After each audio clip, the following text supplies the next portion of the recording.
Salam Horas buat Pak Ramli Harahap.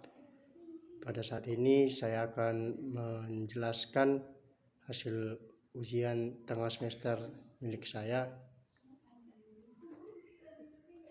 Pertanyaan yang pertama, William Markson menjelaskan kronologi kehidupan Paulus sebagai pintu masuk memahami surat-surat Paulus.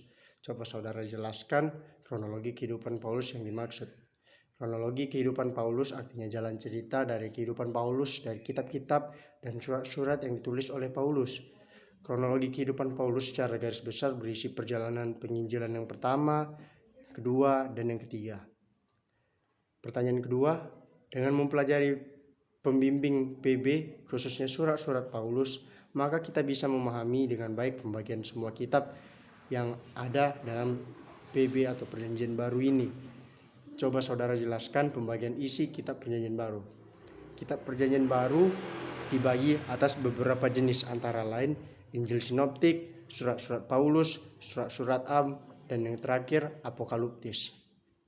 Pertanyaan yang ketiga, surat-surat Paulus menurut William Markson terdiri dari surat Paulus yang pertama dan kedua kepada jemaat di Tesalonika, Galatia, Filipi, Filemon, 1 dan 2 Korintus, dan Roma.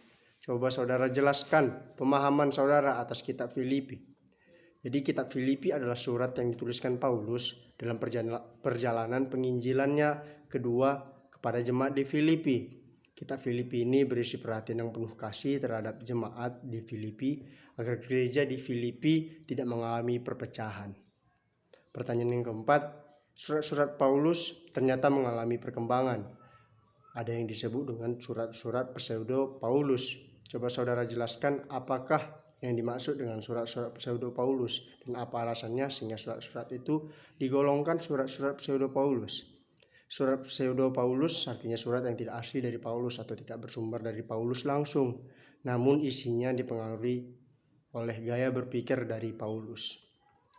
Yang kelima, surat-surat Am atau gerejawi menurut William Markson terdiri dari kitab Yakobus, 1 dan 2 Petrus, dan Yudas. Coba saudara jelaskan pemahamanmu tentang kitab Yakobus. Kitab Yakobus adalah surat yang ditulis oleh Yakobus, seorang hamba Allah. Kitab ini memiliki bagian penting yaitu mengenai iman dan perbuatan yang membahas masalah apakah iman tanpa perbuatan dapat menyelamatkan manusia, seperti itu. Sekian jawaban saya dari pertanyaan-pertanyaan UTS ini. Terima kasih.